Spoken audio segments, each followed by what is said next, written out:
La population étudiée, donc il y a des critères d'inclusion qui sont assez peu restrictifs puisqu'on est dans une étude de cohorte.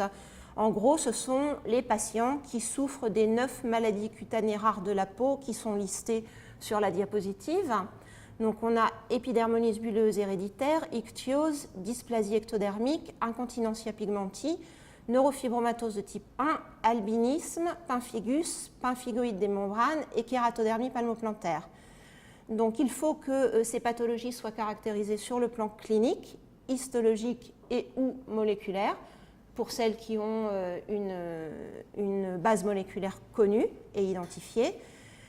Même si on est dans le cadre d'une étude de cohorte, en réalité, comme je vous l'ai dit tout à l'heure, pour diverses raisons qu'on pourra développer plus tard, on rentre dans le cadre d'une étude clinique classique et donc on demande un consentement aux patients éclairés et on les informe. Il faut également que ces patients soient en mesure de remplir des questionnaires puisque cette cohorte a pour objectif d'évaluer le fardeau des pathologies sur les patients et sur les familles et que ce fardeau, en fait, on établit des scores en remplissant des questionnaires, soit qui sont des questionnaires posés par le médecin, soit qui sont des auto-questionnaires qui sont directement remplis par les patients.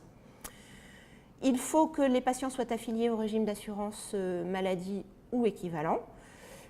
Parce que dans une étude de cohorte, en fait, ce qu'on fait, c'est une étude en soins courants en réalité. On ne fait pas d'actes supplémentaires et donc ce sont des patients qui sont pris en charge dans leur suivi normal de la pathologie. Et puis, bien évidemment, il faut qu'ils soient suivis dans l'un des centres investigateurs qui sont partenaires de la cohorte.